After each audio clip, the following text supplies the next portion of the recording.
We pray that you will have a wonderful time today, that you will have a glorious time, that you will give God the glory and the honor. Amen. Even if we have a power failure, our God is still alive. Amen. And we're going to praise and worship Him. Glorify and magnify His name, for He is worthy. And we thank Pastor Stephen to open for us in prayer. Let us stand on our feet as we are opening with a word of prayer.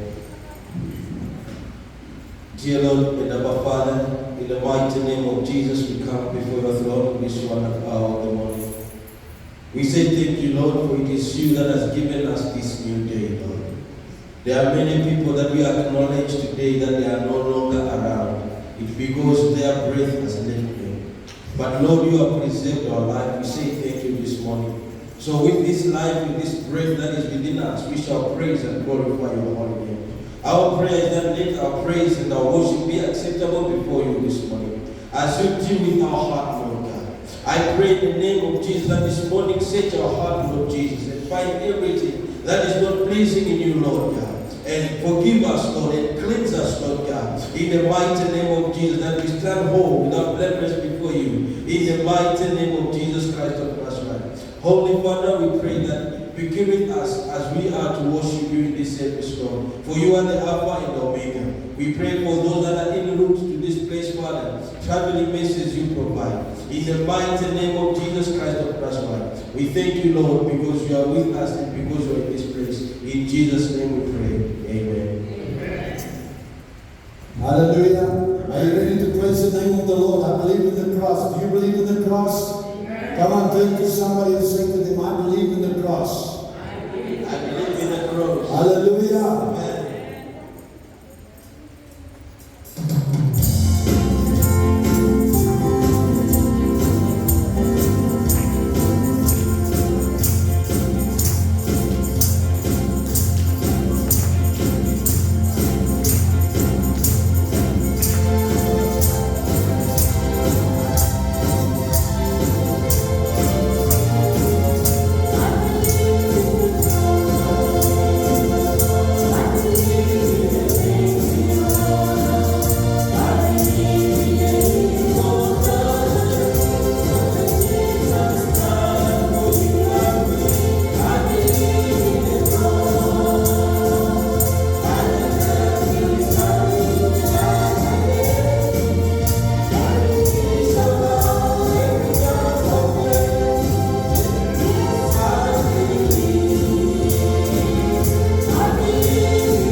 coming back again. Are you ready?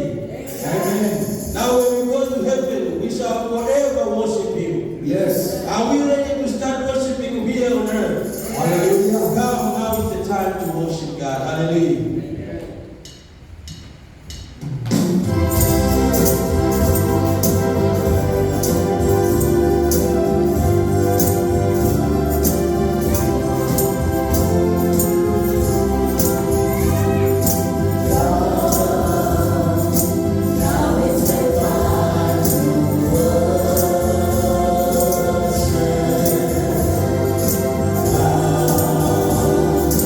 Now it's the time.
Hallelujah. Amen. Are your heart ready to receive from God this morning as we're going to go into His presence to worship Him? Amen. Then sings my soul. And then we're going to sing glory, glory, hallelujah. Because He is the great I am. He is the Almighty God. Amen. He is worthy of everything. There is none like Him. I want you to lift up His name today, for He is worthy. Amen. Then sings my soul.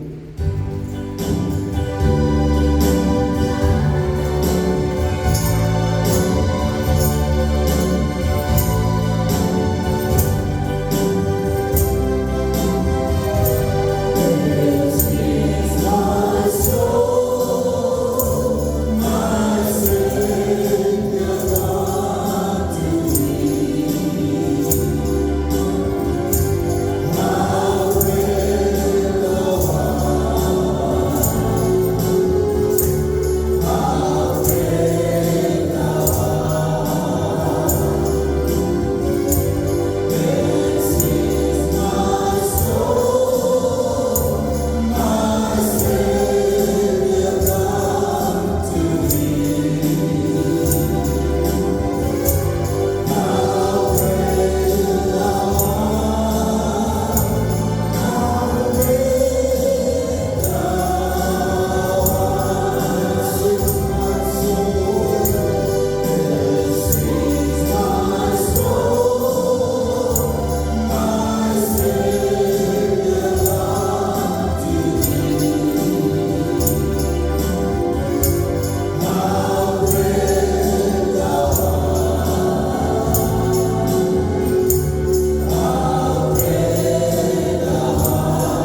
As you are touching those that have been sold to you, Father, touch us also this morning in Jesus' name. For if we are touched by you, our lives shall never be the same. With your touch, Lord, we shall be transformed. With your touch, we shall be renewed, healed, Lord, and delivered. Therefore, we pray, touch us, Lord, in the mighty name of Jesus. Touch our hearts where no man can touch, Lord. Touch us in the way that we cannot make regeneration. Touch us in the way that we cannot make rebirth of us. In the mighty name of Jesus Christ of Nazareth. As the woman in the issue of blood, she thanked you, Lord God Almighty, and she was healed. Lord, touch us this morning as we cry unto you, Father God. We need your touch once again. In the mighty name of Jesus Christ. Visit us, oh Lord God, as you visit them on the Pentecostal day. We need your touch this morning in Jesus' mighty name. We are broken, Lord God. We have the wounded spirit, but it is what the Lord that can take our brokenness. It is what the Lord that can heal us, oh God. In the mighty name of Jesus Christ of Nazareth, we pray that, Lord God, it is what the Lord that can heal our disease this morning. In the name of Jesus, for you are holy God, you are perfect God, you are great and awesome. There is no God besides you, Lord. There is no God who compare with you. You stand alone and God. For everything that sin worship is not you. It is not God at all, but the creation that you have created. Father, we pray in the name of Jesus that you touch us this morning in Jesus' name. Forever you remain the same. You are the God that never changes. You can make before you can do it again. In the mighty name of Jesus, we open our hearts to you, Father. That fill us with your presence. Fill us with your glory. Fill us with your love. As you promise, Lord God Almighty, with joy, that you follow out of your spirit. It is you, Jesus, that baptizes the Holy Ghost and fire. It is you, Jesus, that baptizes the Holy Ghost and fire. Oh, John baptized with water, but you baptize with the fire. Holy Spirit, come now. Touch us in the name of Jesus. Holy Spirit, come now. Bring every chain, bring every yoke. That is the power of this revelation of God. In the mighty name of Jesus.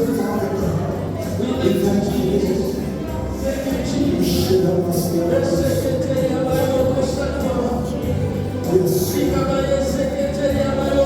Yes, Lord, I say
faith came, that your life will transform.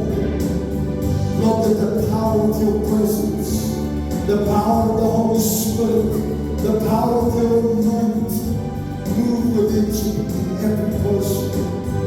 We give you all the glory and all the honor and all the praise. There is none like you, Lord. As we look up to you this morning, we are so grateful that you've given us access through the body and the blood of Christ, that you give us mercy and grace that is new every morning, that you make us strong when we are weak, Lord, that you lift us up when we fall, Lord, that we are never abandoned, that we are never alone, and we thank you for it this morning, in Jesus' name. And those of you who say amen, God bless you, may you see it. Hallelujah.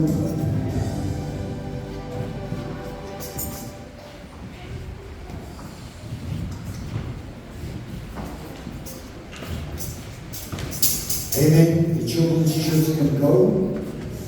Hallelujah. Don't be afraid. Send your children. Let them go and let them enjoy the word of God on a level that they can understand. Clive, you'll see my mic is there where the purple one is plugged in. Just take it down a little bit. Little bit. Thank you. That's enough. Thank you. Little bit. Okay, I think so. Can you hear me? Can everyone hear me clearly? Hallelujah.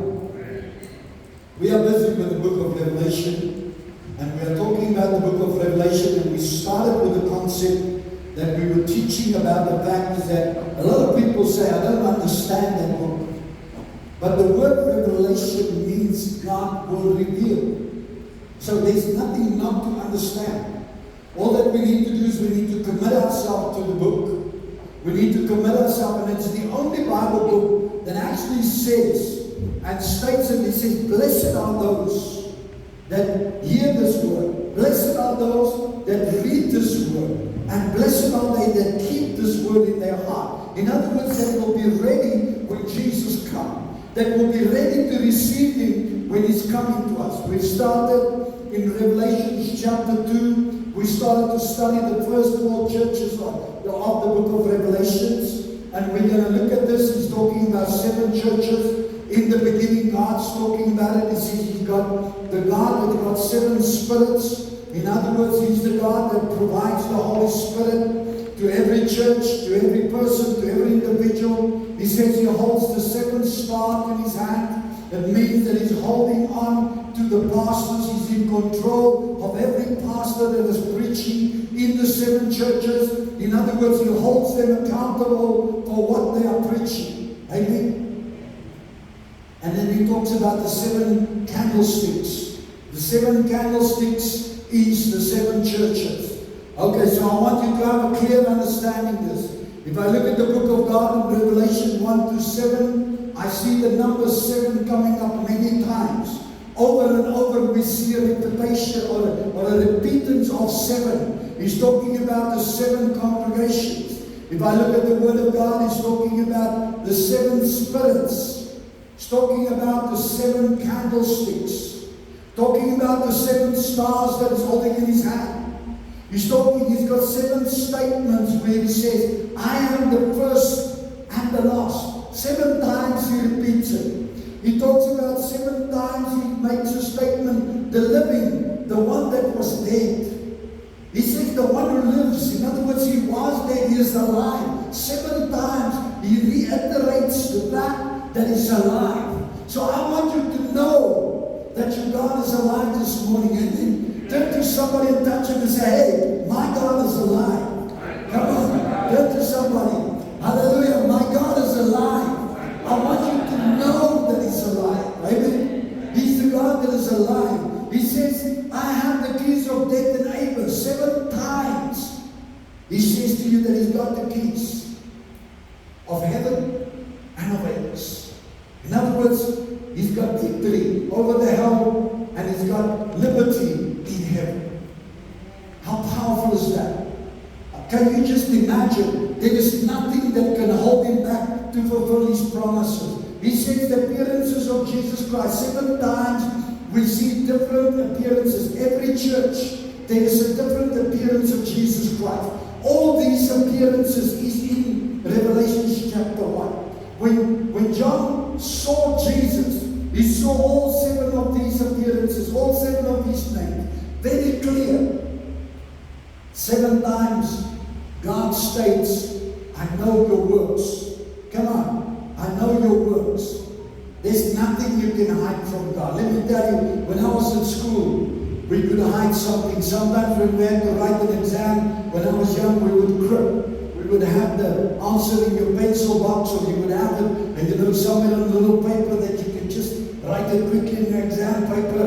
And eventually, the teachers will catch you out. I remember we had one history teacher. This guy was very clever. I mean, God was speaking to him. I went into the class that day. We came to the class and standing in front of the class, about to go in. He says, wait. He says, I've got a surprise for you today. We says, well, what is the surprise? He said, you're going to write an exam today. We said, well, that's great. Let's take our bags and go in. He says, no, leave your bags outside.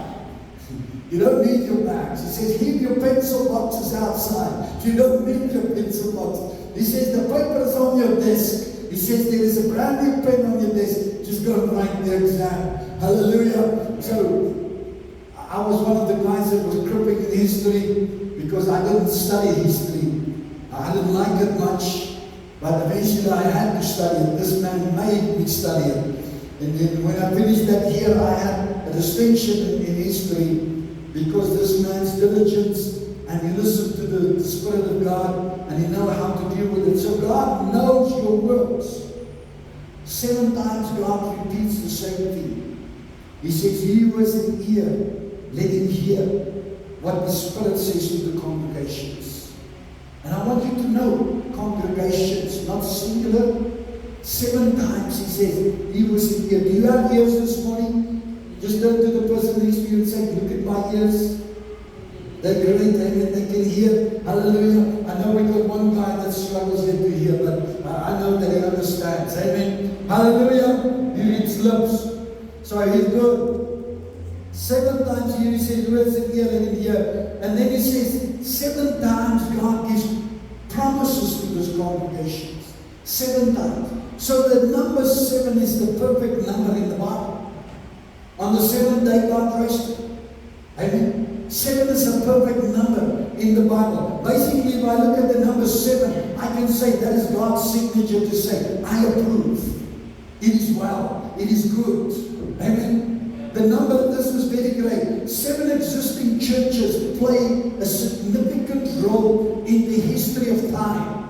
When I look at these churches in Revelation 2 and Revelation 3, I see each of these churches develop. And if I look at the global church all over the world, and I bring all the churches together, I will see basically each and every one of these churches go through a period of every one of the 7 churches. Now, we are in the time God gave these 7 churches. There were more than 7 churches in those years. But God gave these 7 churches with an explicit purpose, so that we can know when He's coming, that we can know when the rapture will take place, that we will be ready to meet Him in the air, because He wants us to be ready. So therefore, when we look at the church today, in its totality all over the world, we see that we are the church of Laodicea. Now the church of Laodicea is the last church. Amen. It's the church that deals with human rights, not godly rights, human rights. It deals with democracy. It deals with finances and riches. Amen. It deals with prosperity. And this is the time that God's dealing with. And this is where the church has fallen today. But God also speaks to this church, because this is a dangerous church. You will see a lot of turmoil in this church. So this morning I want you to open up and say with me, I'm going to know what the Bible says. Amen. I want you to know what the Bible says. God wants you to know. That's why God called the book Revelations. Amen. For you to know, to be revealed, to be opened up, to be revealed so that you can understand. Amen. So don't say, I don't understand the book of Revelation. You do. Just commit yourself to it. It's going to be there. one of these churches has got certain aspects. Now, some of these churches we will still experience them today. In other words, every individual church may be going through a process of development, and they go through these 7 stages of development in the church. But we have to be careful. We might be the church of Ephesus at the moment, or we might be the church of Philippi, or we might be the church of Sardis, or we might be the church of, Thyatira.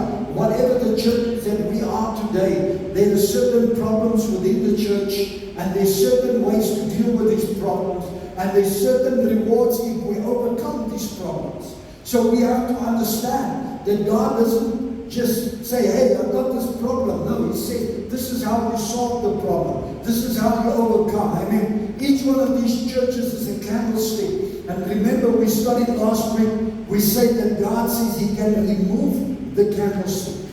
So He can remove the church. Don't think that you are not there. So we're going to read in Revelation chapter 3, from verse 1 to 6. And it's very clear in the word. It says, and to the angel of the church of Sardis. In other words, to the pastor of the church of Sardis, write, these things says He who has the 7 spirits. God reveals Him here as the God who has the 7 spirits. I mean, He's the God in control of the Holy Spirit. He is the Holy Spirit. And the 7 stars. He's talking about the pastors. They are in His hand. God is in control. God keeps them accountable. Hallelujah. They cannot just preach what they want. Now, we live in a time today where there is a lot of preaching and a lot of excitement in the church. And people love excitement. Well, let me tell you, it's not about excitement. It's about being taught properly to serve God. The Bible says, my people are destroyed through the lack of knowledge of the Word of God.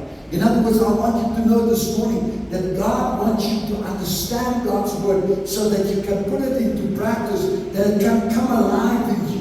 Amen? God wants you to be like Jesus. God wants you to reveal the fullness of Jesus. He goes further. He says 7 stars. He says, I know your works. Listen to this. I said to you 7 times He says this. In chapter 1 to 3. He says, I know your works. That you have a name, that you are alive. He says, the people say that you're a church that is alive. He says, but you are dead. If I hear this, fear creeps into my heart. Because sometimes it's so easy to have a church and sing great songs. Sometimes it is easy to have a church, that sounds like they've got a booming orchestra with drums and everything, and fancy lights in the church and everything, and people are dancing and jiving to God. But the question is, are they alive? Because the Bible says it looks like they're alive. But Jesus says they are dead. Jesus said they are dead. Very clear. He's very explicit in there. He goes to verse 3. He says, be watchful and strengthen the things which remain. In other words, there are certain things that are still there. Strengthen them, build them up, that they are ready to, in other words, that are ready to die. Strengthen those people that are ready to die. For I have not found your works perfect before God. One of the things that I don't want to hear is that God said to me, I have found your works perfect. You did not do what I've called you to do. Verse 3 goes forward. He says, remember therefore how you have received and heard. Remember the day. Can you remember when you got born again? Can you remember how excited you were? Can you remember how you ran about telling everybody what was going on? He says, hold fast and repent. In other words, hold fast to that testimony. Hold on to that life. Hold on to that life that is alive. That is alive to God. That is alive to the world, that they can see God is alive in you. Hold on to it. He says, because if you will not watch, I will come upon you as a thief in the night. God does not say He will catch you off guard. He says, if you do not watch. He's very clear about it. He says, if you do not watch, Therefore, if you will not watch, I will come upon you as a thief, and you will not know what hour I will come upon you. You will remember in Revelations 1, I said, God said that I want you to know when I come.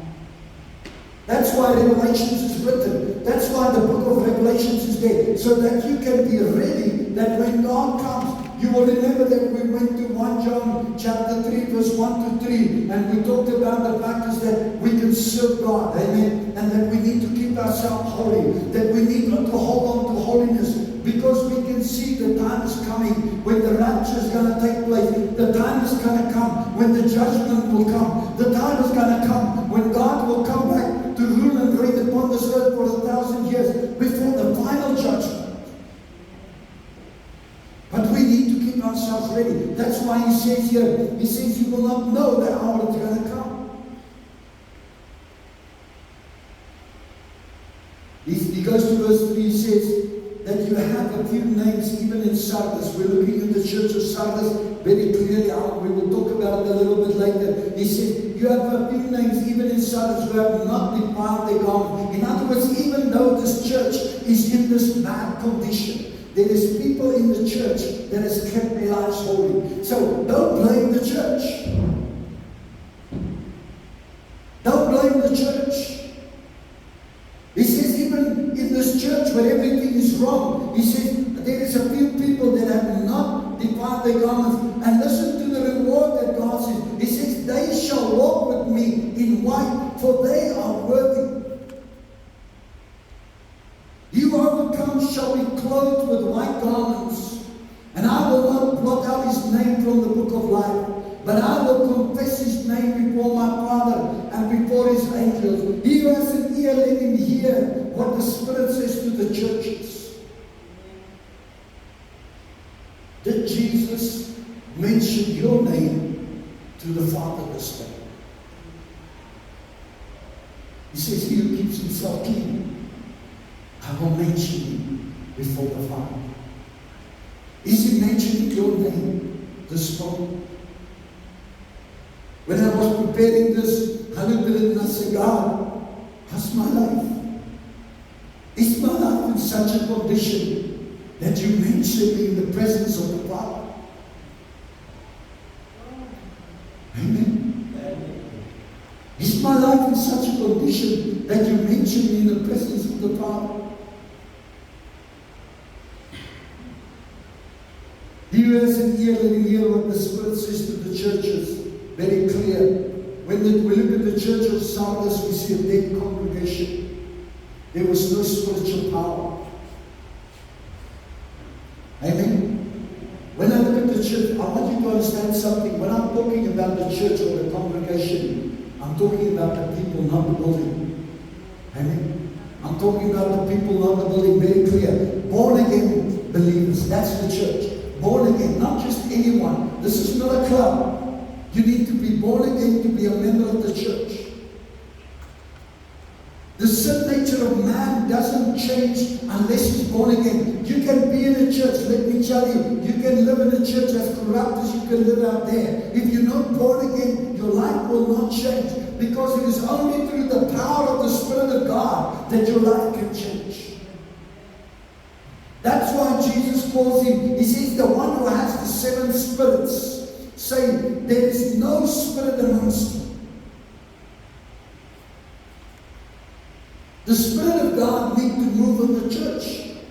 The Spirit of God, even if I preach, my preaching does not transform you. The moment I preach, the Holy Spirit takes what I preach and he brings conviction. I cannot convict, the Spirit convicts. And the moment he convicts, you need to make a decision. You need to make a decision.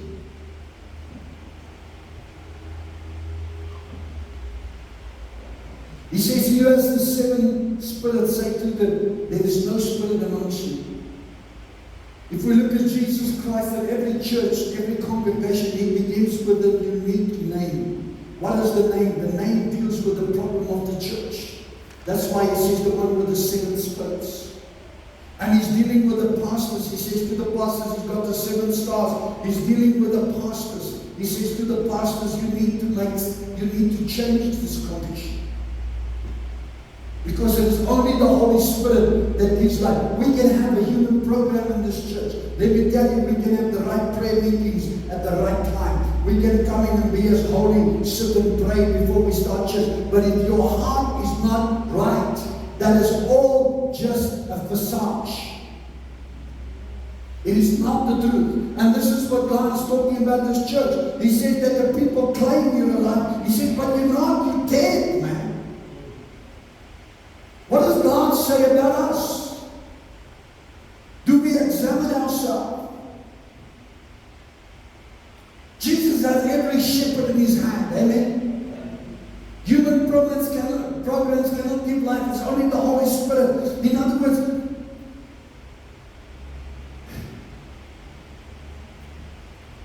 what is your name outside the church doesn't count. What counts is what God says, what's inside the church. And I've known people in my life, and I've been one of them as well, that sometimes you can look so holy when you're in church on Sunday, but when you deal with business in the week, you're like the devil himself. So you put a mask on. You're not the real. Albert, my brother. Amen. Nice to have you with us this morning. We welcome every one of you, even Mama Maggie, that you are with us this morning. Great to have you. But I want you to know that there's something. This church was captured in a sin. In other words, in sin. The sinners, they have no proper relationship with God.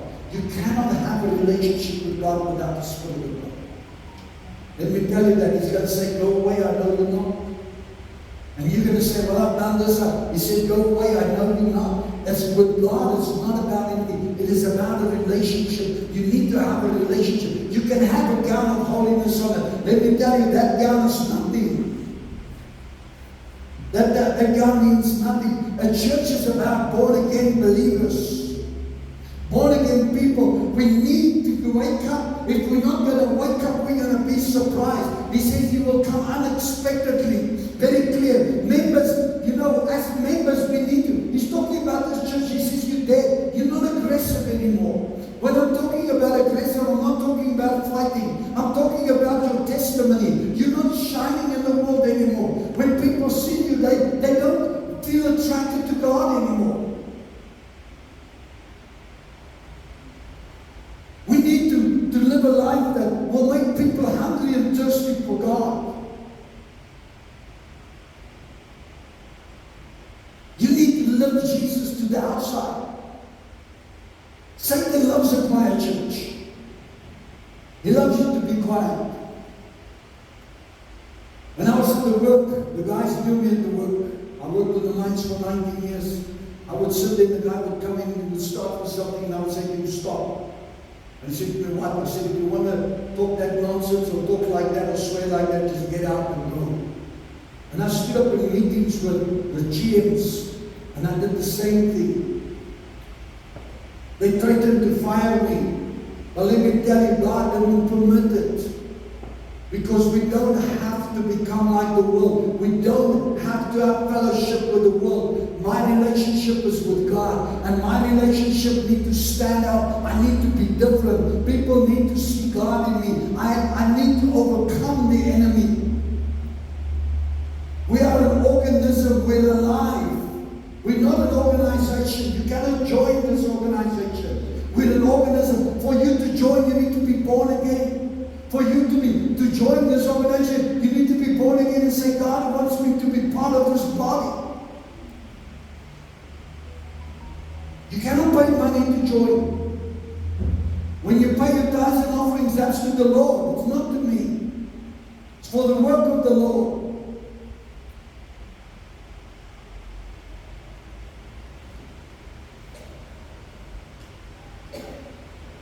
Why do I say we're an organism? If you look at John 20, you will see that Jesus blew.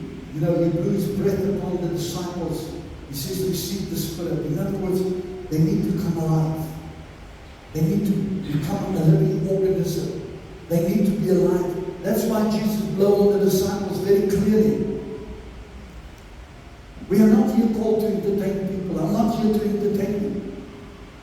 I'm not here to entertain you with jokes. I'm not here to entertain you with funny preachings and funny teachings. No, I'm here to speak the truth to you. I'm here to teach you about the truth of the gospel of Jesus Christ. Why? Because I want you to have an encounter with God. I want you to have a relationship with God. In other words, you need to meet God. When I preach here, the Spirit of God needs to stir your heart so that you know that God is talking to you.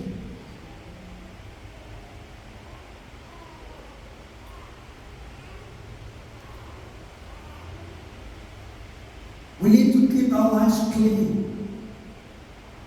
We will walk with the Lord in worthy. Have you seen that scripture? He says, if you keep your lives clean, He says, you will walk with me with a white robe. And what an honor.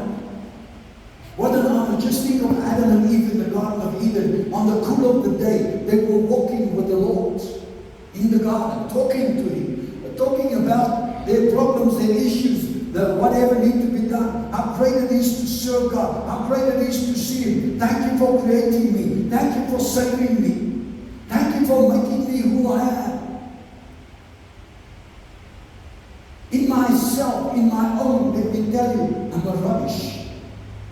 But because God is in my life, He has transformed me. Go and read Romans chapter 3. You will see what man is in his own.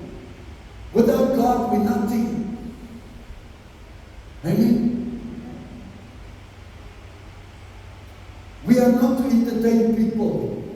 We are here so that you can have an encounter with God. That you can build your relationship with God. You need to keep your lives clean so that you can wear white clothes because they are worthy. Your clothes cannot determine your lifestyle. In other words, your lifestyle will determine the color of your clothes. If you live a holy and clean life, the Bible says you will wear white garments and walk with Jesus. What an honor it is. When I look at the promises, I see something very interesting here. He says, when your lives are clean, you will walk with me with white clothes. And He says, because you are worthy. Not out of yourself. I don't call myself worthy. He calls me worthy. He calls me worthy. Why? Because I keep my life clean. How do I keep it clean? I surrender it to God. How do I surrender it to God? I live in the Word. How do I live in the Word? By the power of the Holy Spirit. Because in myself I cannot obey the Word. I need the power and the presence of the Holy Spirit so that I can be obedient. There's 3 promises that He gives him. He says, I'll give you white clothes, which is talking about your salvation, your cleansingness, your sanctification. In other words, a cloak of salvation. That's what God is talking about here. The white clothes is a cloak of salvation. Number 2, He gives a promise. One of the biggest promises God can ever give. He says, I will not remove your name from the book of life. There is no greater promise than that. Let me tell you, earthly promises of health and riches and all these kinds, they will pass away. But to live for eternity in the presence of God is the greatest promise of the world. There is no other promise that compares with it. Then He goes, He says, I will not remove your name from the book of life. Never. That word never is awesome.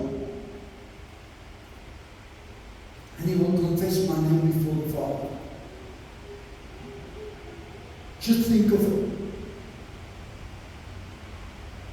I'm thinking back of Job. The Spirit of God reminds me of Job this morning. When Satan came before the throne of God, he says, you know what? He was there, and God said to him, have you watched my servant Job? Man, God can brag about you. That's what He says, I will mention your name before my Father. He says, have you seen my servant Job? He says, well, it's great. Just let me touch him and see if he's still your servant. And God says, well, go ahead. Does God have confidence in you? Does He have confidence in mission. Amen. We're going to look at the next church, which is the Church of Philadelphia.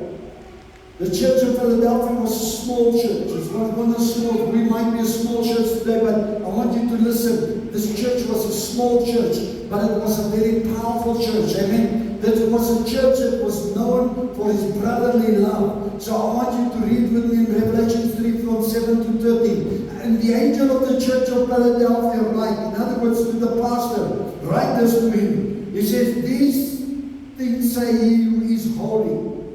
In other words, how is he? You see, he reveals himself differently here now. He's not the God of the seven spirits now. This time he talks about holiness. In other words, there is something that is very important with God, to be holy. In other words, he who is true, he who has the key of David, who opens and no one shuts, and who shuts and no one can open. Verse 18 says, I know your works. Once more, one of the seven statements, I know your works. Many times you think you might escape God. Maybe you're under the blanket. Maybe you're in the dark. I don't care where you are. God knows. Don't think you can hide from God.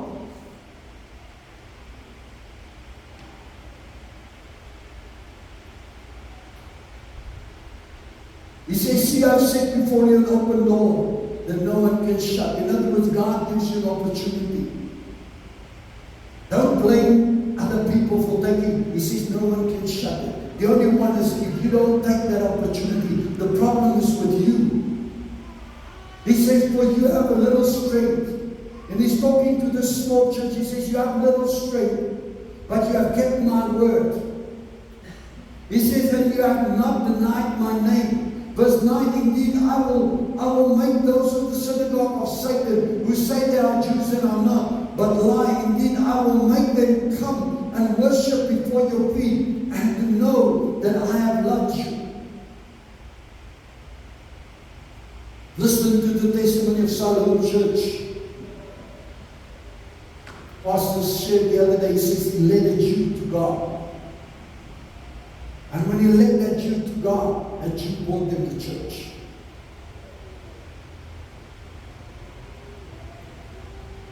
They came to worship him.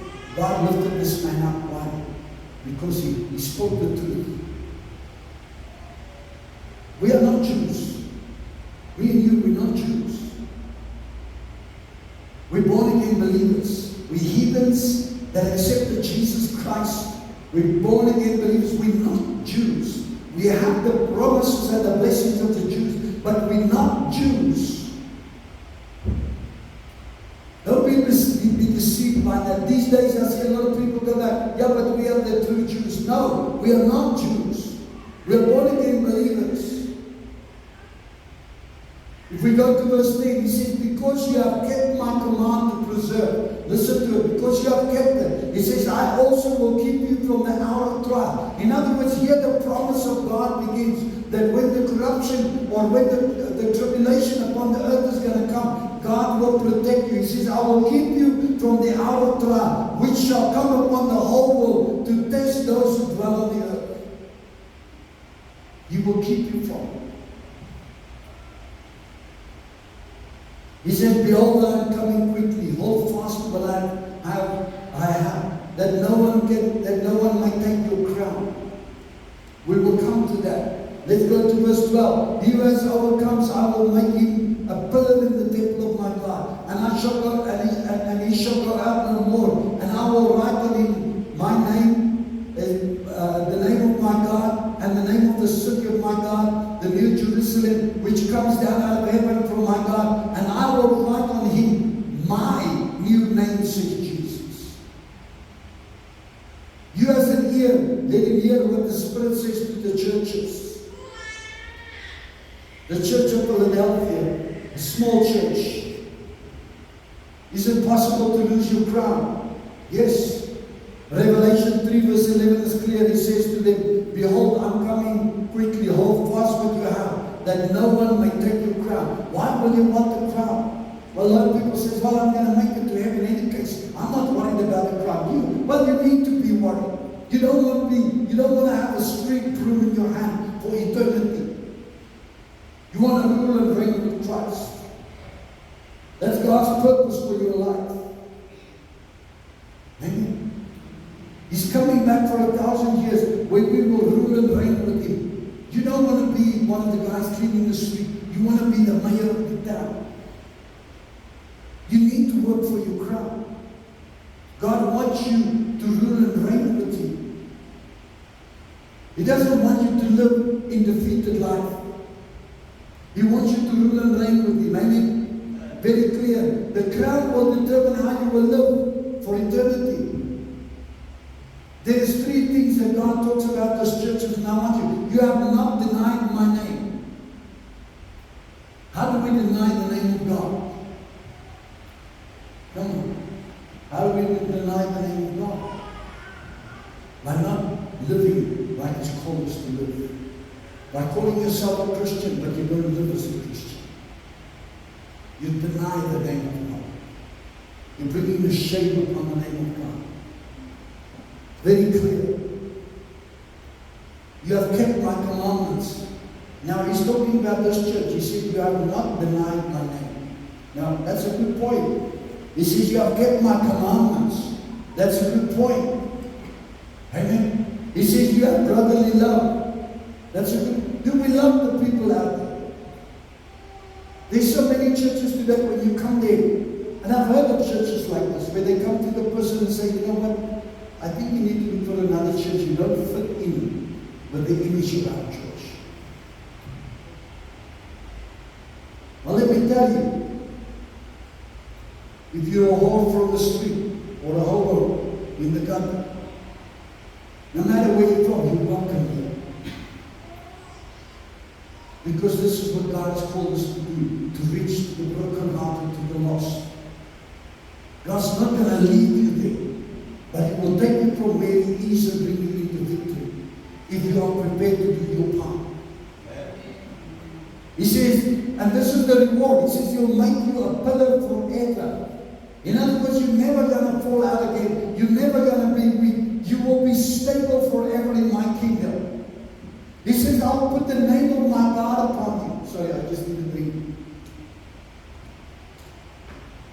He says, I'll put my name of my God upon you. In other words, you will belong. You know, when you buy Coca-Cola, when you have that stamp upon it says Coca-Cola, it means it's got the real thing on the inside.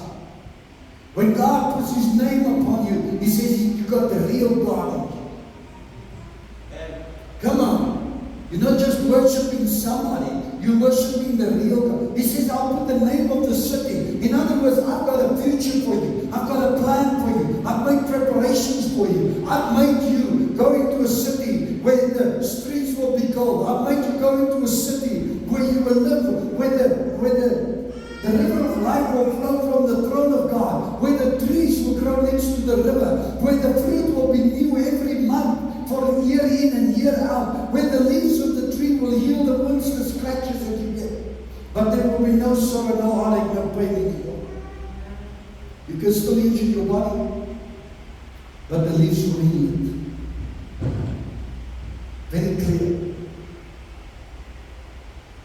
He says, I'll put a new name of Jesus upon you. Jesus says, I'll put my new name. Why? Because you will belong to Him. You will belong to what? When I married my wife, her name changed. She became Van Locherenberg. She became mine. And I became hers. When Jesus put His new name upon me, He becomes mine. And I become His for eternity. For eternity. And this is not what I say. This is what God says that never fails His word. We look at the church of Laodicea. Laodicea is a rich church. It's a rich church. But the word Laodicea means the right of man. The word Laodicea means democracy. The word Laodicea means the voice of the people. In other words, what happened in this church, the voice of the people became more important than the voice of God. Democracy. hypocrisy. How was Jesus crucified? When the people started to shout, crucify him, crucify him, crucify. Democracy crucified him. God does not reign by democracy. God reigns by theocracy because He's God. He's sovereign. He's holy. He's just. No one is above God. No one appoints God. Very clear. Although this church was rich, He calls them poor. We're going to look at it now. Revelation 3 verse 14. He says, unto the angel of the church of Laodicea, write these things, say the Amen. When He says the Amen, it means so it will be. In other words, the faithful and the true witness. In other words, what He says is always going to stand. It's unchangeable. Beginning of the creation of God. In other words, He is the creator of everything. Don't think you're going to make it on your own. I saw a nice picture one day when I was driving on the road. This man was putting on the picture, on the wall, he had these beautiful colors there. And he said, I created these colors. And then below it was written, God says, nay, I created, not you. There is nothing that we can create that does not come from God. I mean, if you ladies sew a dress together, if God didn't create the needle or the metal or anything, nothing would have been. I mean, for you men, when you think you can build something with a welder or with bricks, nothing comes if God has not in it. Amen. He says, I know your works, that you are neither cold nor hot. I could wish you were cold or hot. When He talks to them, the church of Laodicea had all the money in the world, but they didn't have water. And the water was coming from a long distance with pipes, and it had to travel through the desert. And because it came through the desert, when it reached the city, it was lukewarm. And it wasn't comfortable to drink. If it's hot, they could make coffee out of it. If it's cold, they could drink it. But because it's lukewarm, they could do nothing with it. And that's why God said to them, I wish you were cold or hot. He says, so then because you are lukewarm, He says, they're neither cold nor hot. He says, I will vomit you out of my mouth. I want you to note the word vomit there. Some of the Bible says spew, but the real Greek word is I will vomit you out. He says, because you said I'm rich, I'm rich, I have become wealthy, and have no need of nothing. He says, and do not know that you are wretched, you are miserable, you are poor, that you are blind and naked. You say that you are this, but I tell you, do not.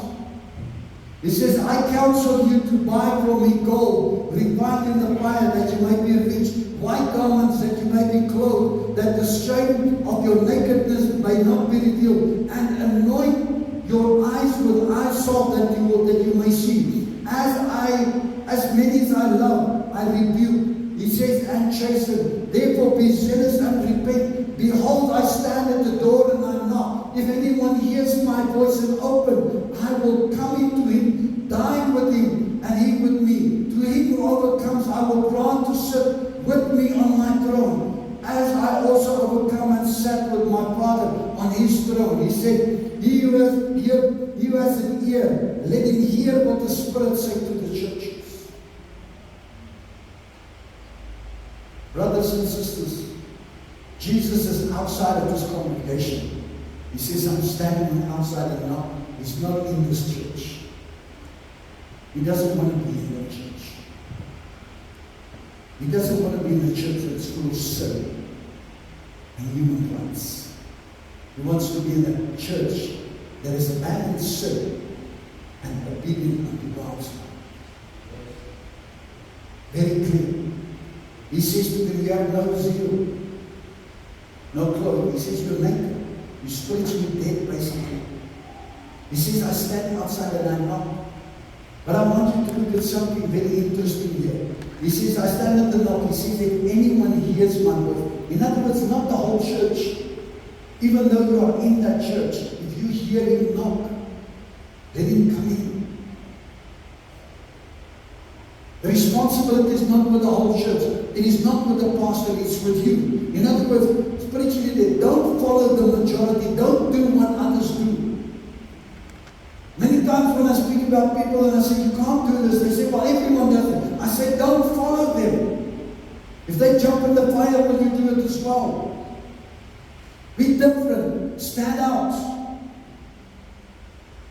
And Jesus talks about it. He says, come to me and I will give you gold. In other words, I will give you spirituality. I will give you real life. Spirituality, Zoe life. He says, I will give you white clothes. He talks about holiness. He's talking about righteousness. He's talking about sanctification. He says, I will give you these things. He says, I will give you ointment for your eyes. In other words, I will give you spiritual insight. You will see what's behind everything.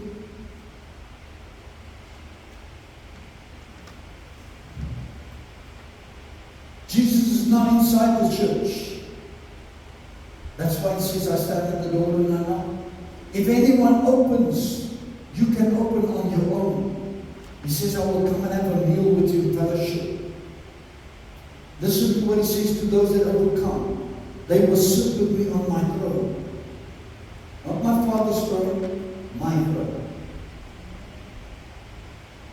Very clear. Is everyone going to sit with Christ? No. We're going to all be in heaven. But we must remember, heaven is eternity. So after about 50,000 years, suddenly somebody's going to knock at your door there in Jerusalem and say, please come with me. And he's going to take you. And Jesus will be sitting next to the Father, and Jesus will move up and say, come sit with me. And that day, everyone that comes in there will see you seated with Christ. And Christ will say, this man sits with me because I have rewarded him. He has overcome. He has overcome. Everyone's not going to sit there at the same time and going to be like a big happy family. No. You will have a specific time when God will point you out to everyone else that you have overcome. There is time in heaven. Very clear. There is time in heaven. I love the way that he says that you are worthy. He says in the previous word, the church. Now he says, sit with me on my throne, not my Father's throne. He says, to him who overcomes, not the congregation, to him who overcomes. In other words, the onus of your life is in your own hand. Don't blame the pastor, don't blame the church. The pastors are accountable to God because they are in God's hand. Amen. If they preach the wrong thing, they will stand accountable before God. But you are the ones that stand before God. It's not about everyone else. Don't worry what they do. You know, some people get so involved in other people's life that at the end of the day, they ruin their own life because they're involved in the lives of other people. They get unhappy about everything. They ruin their own lives because they are unhappy with other people's lives. But here the Bible says it's about your own life. So this morning, when we come to this, we will enter the churches. Next week I will be preaching about the rapture. And I will prove to you, beyond any shadow of a doubt, that there will be a rapture. And I will prove to you, beyond any shadow of a doubt, it's very close in hand. We need to be here. But this morning we celebrate the death of Jesus. When we participate in this community, you know, when you look at this table, it's beautiful, but there's a price to be paid.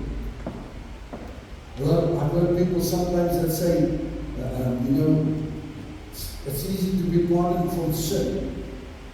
Let me tell you, it's easy to be pardoned, but it's not cheap.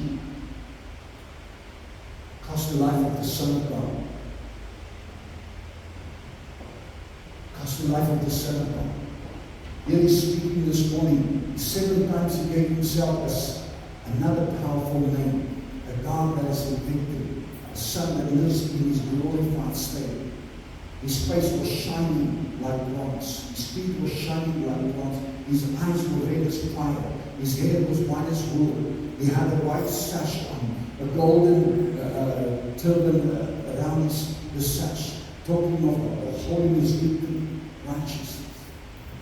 Pastor Steve, if you would come, Pastor Savatra, if you would also come, please. Helen, if you would come to the front, please. Sister Evie, if you can come to the front, please. When we take this community this morning, we are commemorating. We are commemorating the powerful victory of God. They're going to come around and share with you. Please take and hold on to it. Don't participate yet. We want to participate together. So as they come, please take a piece of bread and a cup. And if you want to use the cup, you're welcome to come and stand in the front. If you want to use the large cup, if you're not comfortable with the small cup. But I want you to prepare your heart this morning.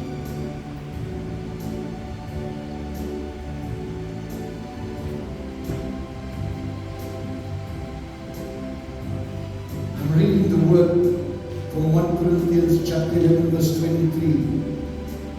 Paul says, "For I received from the Lord that which I also delivered to you, that the Lord Jesus on the same night in which he was betrayed took the bread. And when he had given thanks and he broke it and he said, 'Take, eat, this is my body, which is broken for you. Do this in remembrance of me.'" Amen. Very clear. He says, "Do this in remembrance of me." In the same manner, he also took the cup after supper, saying, "This cup is the new covenant of my blood. This do as often as you drink it in remembrance of me." He says, "For as often as you eat the bread and drink the cup, you proclaim the Lord's death until he comes." You see, we are proclaiming that he died for us until he comes, because he's coming back for us. He fulfilled his promise. He died on the cross. He will come. Will you be ready?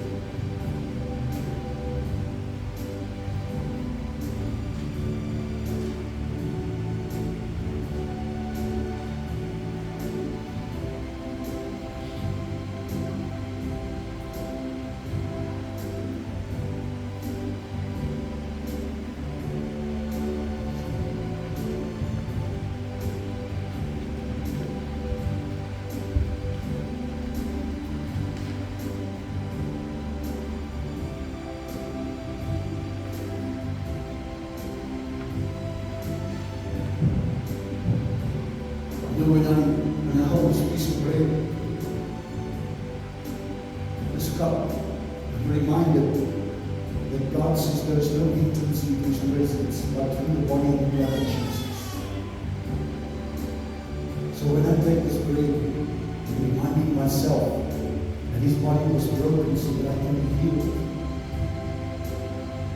And also that I can become part of the body of Christ, that I can become his bride. And I take this cup.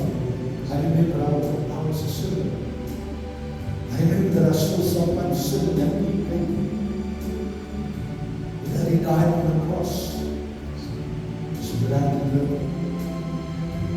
And this promise is for you also. So this day I pray that God will bless this elements in your body. That you will live in victory. That you will live as God has called you to live in holiness and righteousness. Amen. Let's just bow our heads. Father, we thank you that as we eat this bread, we are reminded of your body that was broken for us. And we proclaim your death. Lord, as we take this cup, we are reminded of the life that you gave for us, because you said the life is in the blood. We thank you for washing our sins and making us holy. We pray that you bless us and keep us holy, righteous, and good. In Jesus' name. Amen. May God bless you.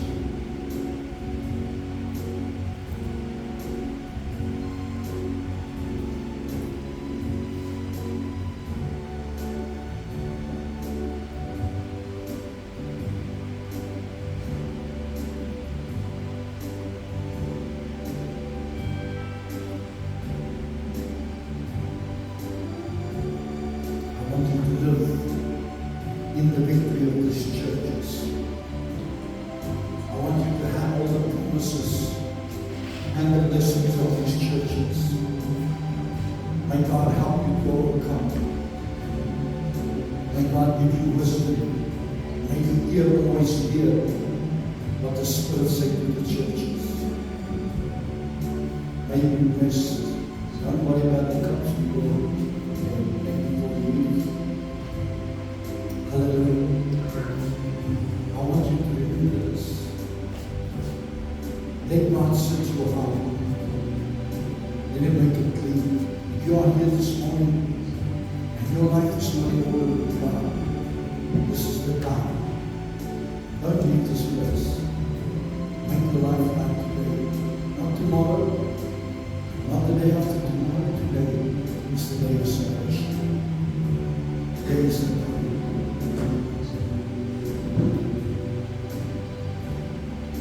If you brought your offering for the Lord, prepared to bring your offerings and act of worship. You're not going to come around to collect your offering. I want you to bring it as an act of worship to God. When you put your envelope or your money in here, whatever you put in here, you bring it as an act of worship. You say, thank you, Lord, I'm blessed. Amen. Thank you, Lord, I'm blessed. Amen.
Give her a great hand of welcome.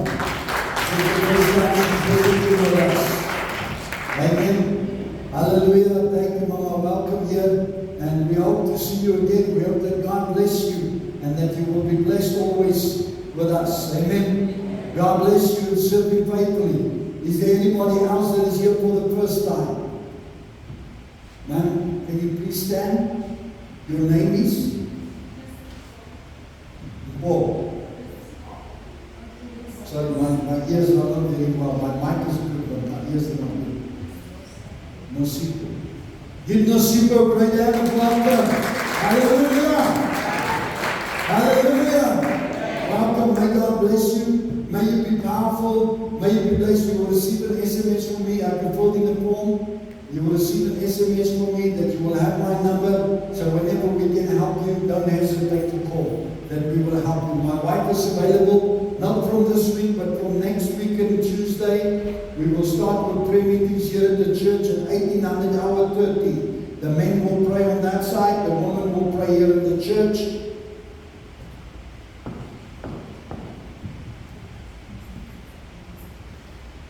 Yeah, the women gathering, this will not interfere with the women's gathering, okay?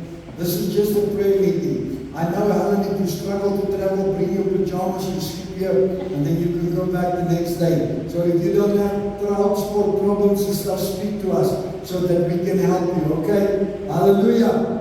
But we want you to come and participate. Prayer is powerful. Don't let me come and get you. Okay?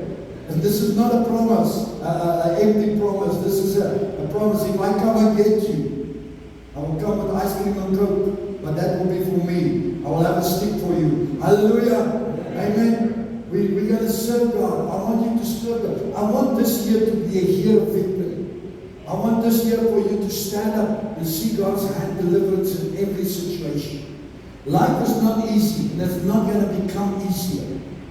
But with God, you can overcome. Don't forget the conference. The conference is the first weekend in April. If you're going to be here for the conference, eat all the meals, and we are sitting at the table, please bring your 150 rand for the adults from 13 years up. Bring your 150 so that you can be part of us. Amen. That you can have your meals here. And don't come late for the services because there's not going to be enough space. Amen. You will also see we started with renovations in the church. So if you want to bring an offering to help us with the renovations, there's a lot of things that need to change. We also need to put stuff on the outside because the church is going to be too small for the conference. We need also to put up accommodation for the people coming from the Eastern Cape. So please, if you want to help us in any of these things, speak either to me or my wife. Preferably to my wife, she's better organized than me, amen? Because she's the one keeping track of everything. You come to me and I will say, And next time you will say, I told you. I say, what? Hallelujah. We love you. You are precious. You are awesome to God. Amen. I want you to understand that when you give an offering unto the Lord, when you give a tithe unto the Lord, it's for the work of the ministry. It includes taking care of us, but it also includes providing for the facilities that we have to praise and worship God. We do mission work in Mozambique and in other countries, so please don't hesitate to contribute for missions as well.